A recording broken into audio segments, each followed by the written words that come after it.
मित्रों नमस्कार। मैं नाथ सोनांचली कथा कहानी और उपन्यास के संग के साथ पुनः उपस्थित हूँ।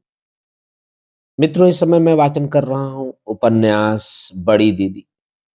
बड़ी दीदी जिसे लिखा है शरतचंद्र चट्टोपाध्याय ने। अब तक मैं अपने वाचन के पिछले क्रम में उपन्यास बड़ी दीदी के भाग 6 तक का वाचन कर चुका हूँ, जिसे आप कथा कहानी और उपन्यास के चैनल पर जाकर क्रमवार सुन सकते हैं। आज लीजिए सुनिए उपन्यास बड़ी दीदी के भाग 7 का वाचन मेरे अर्थात नाथ सोनांचली के स्वर में।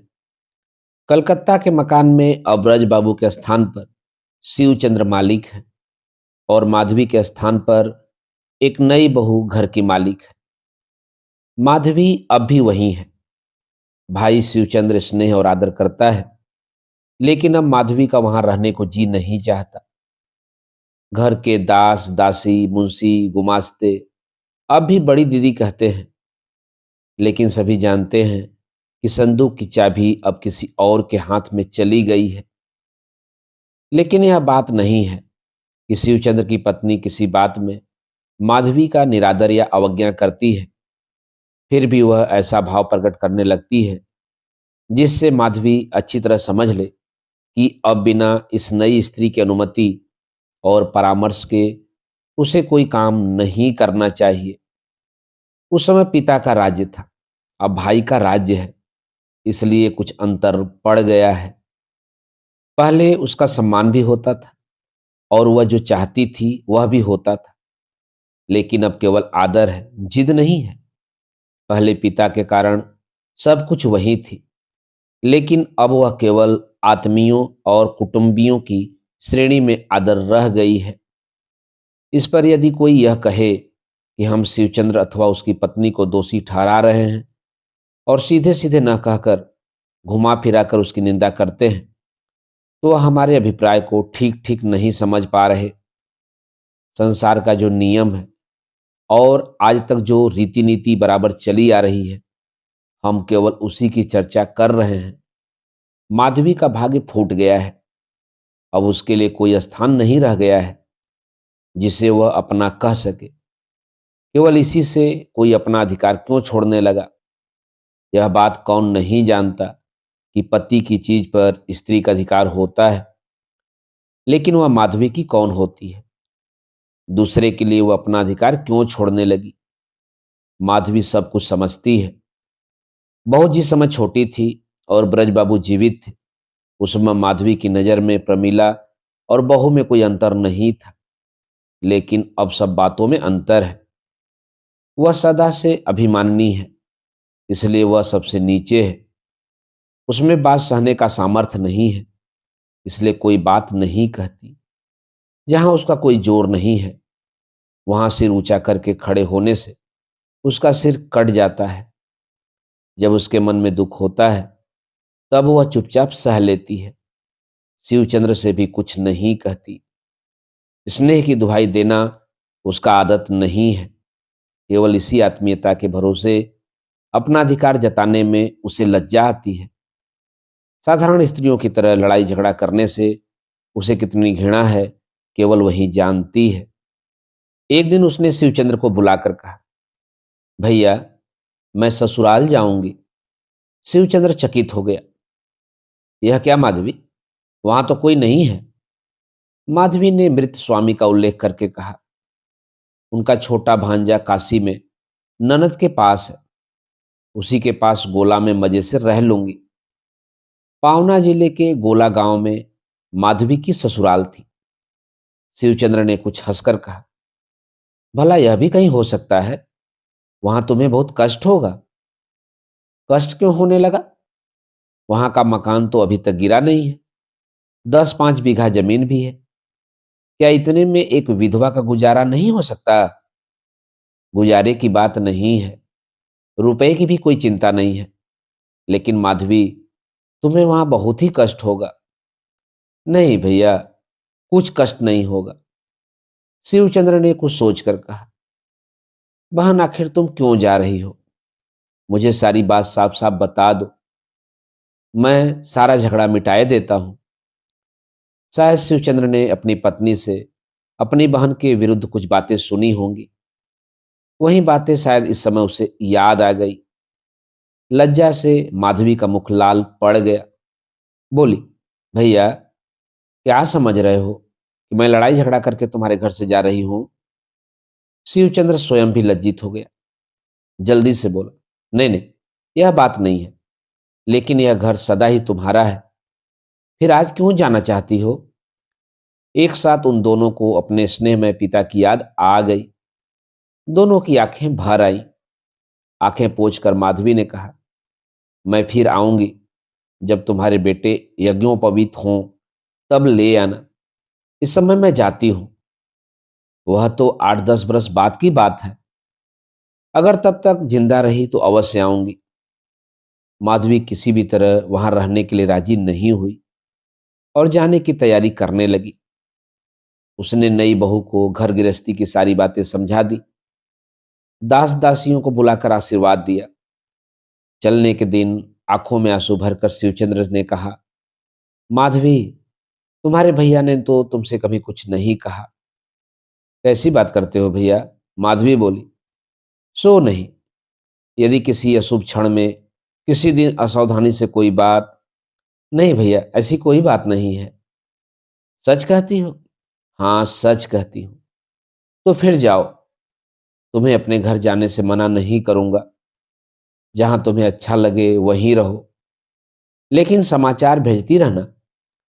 माधवी ने पहले काशी जाकर अपने भांजे को साथ लिया और फिर उसका हाथ थामे गोला गांव में पहुंचकर लंबे 7 वर्षों के बाद अपने पति के मकान में प्रवेश किया।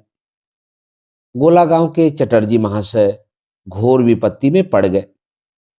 उनमें और योगेंद्रनाथ के पिता में बहुत ही घनिष्ठ मित्रता थी, इसलिए मरते समय योगेंद्रनाथ के जीवन काल में ही वही जमीन की देखरेख करते थे। योगेंद्र उसकी कुछ अधिक खोज खबर नहीं लेते थे। उनके ससुर के पास ढेरों रुपया था, इसलिए पिता की छोड़ी हुई इस मामूली संपत्ति पर उनकी नजर ही नहीं पड़ती थी। उनकी मृत्यु के बाद चटर्जी महाशय बहुत ही न्यायपूर्ण अधिकार बिना किसी बाधा के उस संपत्ति का उपयोग कर रहे थे। अब इतने वर्षों के बाद विधवा माधवी ने आकर उनकी व्यवस्थित बनी बनाई गृहस्थी में भारी बखेड़ा खड़ा कर दिया। चटर्जी महाशय को माधवी का यह हस्तक्षेप बहुत ही अखरा और यह बात भी स्पष्ट रूप से उनकी समझ में आ गई कि माधवी ने केवल ईर्ष्या और द्वेष के कारण ऐसा किया है। वह बहुत ही नाराज होकर आए और बोले, देखो बहू, तुम्हारी जो 2 बीघा जमीन थी उसकी 10 साल की मालगुजारी ब्याज समेत 100 रुपए बाकी है। उसके न देने से तुम्हारी जमीन की नीलाम होने की नौबत आ गई है।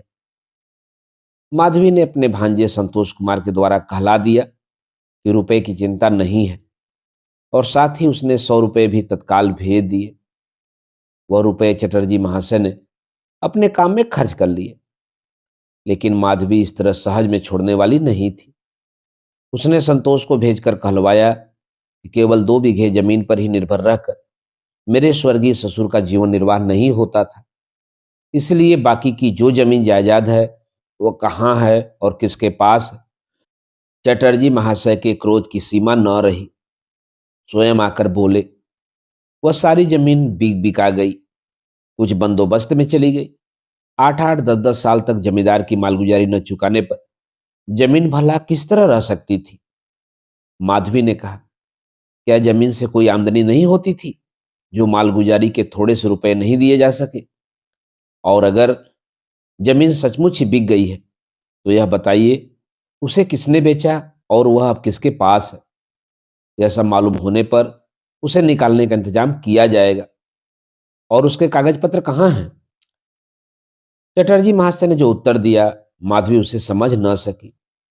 पहले तो ब्राह्मण देवता न जाने बहुत देर तक क्या क्या बकते रहे और फिर सिर पर छाता लगाकर, कमर में रामनामी दुपट्टा बांधकर और अंगोछे में एक धोती लपेटकर जमींदार साहब की लालता गांव वाली कचहरी की ओर चल दिए। इसी लालता गांव में सुरेंद्रनाथ का मकान और मैनेजर मथुरा बाबू का दफ्तर है। ब्राह्मण देवता 8-10 कोस पैदल चलकर सीधे मथुरा बाबू के पास पहुंचे और रोते हुए कहने लगे, दुहाई सरकार की, गरीब ब्राह्मण को अब गली गली भीख मांगकर खाना पड़ेगा। ऐसे तो बहुत से आया करते हैं। मथुरा बाबू ने मुंह फेर कर पूछा, क्या हुआ? भैया मेरी रक्षा करो, आखिर हुआ क्या? विधु चटर्जी ने माधवी के दिए 100 रुपए दक्षिणा के रूप में मथुरा बाबू के हाथ पर रखकर कहा, आप धर्मावतार हैं, अगर आपने मेरी रक्षा न की तो मेरा सर्वस्व चला जाएगा। अच्छा, साफ साफ बताओ क्या हुआ है? गोला गांव के रामतनु सामथाल की विधवा पुत्रवधू न जाने कहां से इतने दिन बाद आकर मेरी सारी जमीन पर दखल करना चाहती है। फिर उन्होंने हाथ में जनेऊ लेकर मैनेजर साहब का हाथ जोर से पकड़कर कहा, मैं तो 10 बरस से बराबर सरकारी मालगुजारी देता चला आ रहा हूं। तुम जमीन जोतते बोते हो तो मालगुजारी नहीं दोगे? मथुरा बाबू ने उसका अभिप्राय अच्छी तरह समझ लिया। विधवा को ठगना चाहते हो ना? ब्राह्मण चुपचाप देखता रहा। कितने बीघा जमीन है? 25 बीघे। मथुरा बाबू ने हिसाब लगाकर कहा, कम से कम 3,000 रुपए की जमीन हुई। जमींदार कचहरी में कितनी सलामी दोगे? जो हुकुम होगा वही दूंगा। 300 रुपए। 300 देकर 3,000 का माल लोगे? जाओ, हमसे कुछ नहीं होगा। ब्राह्मण ने रूखी आंखों से आंसू बहाकर कहा, कितने रुपए का हुक्म होता है? 1,000 रुपए दे सकोगे? इसके बाद देर तक दोनों आदमियों में गुपचुप सलाह मशविरा होता रहा। परिणाम यह हुआ कि योगेंद्रनाथ की विधवा पर मालगुजारी और ब्याज मिलाकर 1,500 रुपए की नालिश कर दी जाए। सम्मन निकला तो सही, लेकिन माधवी के पास नहीं पहुंचा। इसके बाद एक तरफा डिग्री हो गई और 1.5 महीने के बाद माधवी को पता चला कि मालगुजारी के लिए जमींदार के यहाँ से नीलाम का इश्तेहार निकला है और उसकी सारी जमीन जायदाद नीलाम हो गई है। माधवी ने अपनी पड़ोसिन को बुलाकर कहा, यह क्या, यह बिल्कुल लुटेरों का देश है। क्यों, क्या हुआ? एक आदमी धोखा देकर मेरा सब कुछ हड़प लेना चाहता है और तुम लोगों में से कोई देखता तक नहीं। उसने कहा, भला हम लोग क्या कर सकते हैं? अगर जमींदार नीलाम कराए तो हम गरीब लोग उसमें क्या कर सकते हैं? खैर, वह तो जो हुआ सो हुआ, लेकिन मेरा घर नीलाम हो और मुझे खबर तक न हो। कैसे हैं तुम लोगों के जमींदार? तब उस स्त्री ने विस्तार से सारी बातें बताकर कहा, ऐसा अन्यायी और अत्याचारी जमींदार इस देश में पहले कोई नहीं हुआ। इसके बाद उसने न जाने और कितनी ही बातें बताई। अब तक जितनी भी बातें उसे लोगों के मुंह से मालूम हुई थी, एक एक करके सब खोल दी।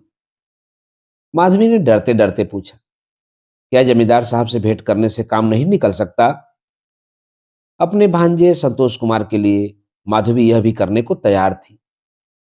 वह स्त्री उस समय तो कुछ न कह सकी, लेकिन वचन दे गई कि कल अपने लड़के से सारी बातें अच्छी तरह पूछने के बाद बताऊंगी। उसका बहनौत 2-3 बार लालता गांव गया था। जमींदार की बहुत सी बातें जानता था, यहां तक कि वह बाग में ठहरी एलोकेसी तक की कहानी सुन आया था। जब मौसी ने जमींदार के साथ रामतनु बाबू की विधवा पुत्र वधू के भेंट करने के बारे में पूछा, तो उसने यथाशक्ति अपने चेहरे को गंभीर बनाकर पूछा, इस विधवा पुत्र वधू की उम्र कितनी है? मौसी ने उत्तर दिया, देखने में कैसी है? बिल्कुल परी जैसी। इस पर उसने एक विशेष प्रकार के भाव अपने चेहरे पर लाकर कहा, हाँ, उनसे भेंट करने से काम तो हो सकता है, लेकिन मैं तो कहता हूं कि वह आज हो सके तो वही नाव किराए पर लेकर अपने पिता के घर चली जाए। यह क्यों? इसलिए कि तुम कह रही हो कि वह देखने में परी जैसी है। तो इससे क्या हुआ? इसी से तो सब कुछ होता है। परी जैसी हैं, इसलिए जमींदार सुरेंद्रनाथ के यहाँ उसकी कुशल नहीं।